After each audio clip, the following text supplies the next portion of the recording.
बिस्मिल्लाहिर्रहमानिर्रहीम। अस्सलाम वालेकुम। आज की रेसिपी है चना चाट। सब्सक्राइब कीजिए बेलास कुकिंग को, बेल आइकन को प्रेस कीजिए इजी और शॉर्ट रेसिपी के लिए। आधा किलो चना को मैंने नमक डाल के उबाल लिया था।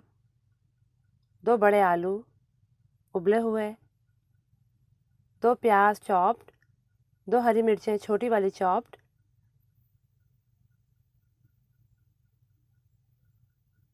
2 खाने के चम्मच धनिया, 1 खाने का चम्मच पुदीना बारीक कटा हुआ, 2 टमाटर बारीक कटे हुए,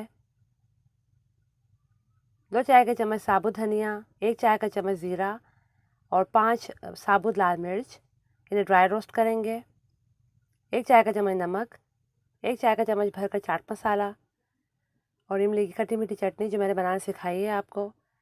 तमाम चीज़ों को ड्राई रोस्ट कर लें और उसके बाद बारीक पीस लें।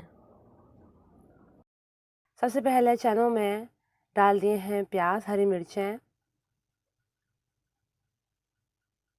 और साथ इसमें डाल दिए हैं टमाटर, आलू उबले हुए बारीक कटे हुए और धनिया पुदीना।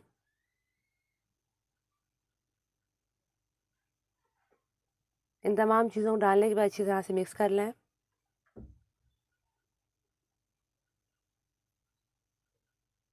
और साथ डाल दें 1 चाय का चम्मच चाट मसाला, नमक। ये देखिए मैंने इन्हें ड्राई रोस्ट करने के बाद तमाम मसालों को पीस कर बारीक इसमें शामिल कर दिया है। इसे मिक्स कर लें अच्छी तरह से और तकरीबन आधा कप के करीब इसमें डाल दी है खट्टी मीठी इमली की चटनी। और चटनी डालने के बाद भी इसे अच्छी तरह से मिक्स करना है। ये चाट बहुत शानदार बनती है क्योंकि हमने मसाले ड्राई रोस्ट किए हैं, इस वजह से इसका फ्लेवर बहुत अच्छा आता है। तो इस रमज़ान आपने इसे ज़रूर ट्राई करना है।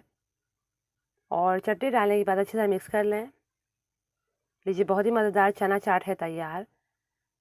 तो इसे आपने ज़रूर ट्राई करना है। मेरी रेसिपी को लाइक करें, शेयर करें और मेरे चैनल को सब्सक्राइब करना मत भूलिएगा।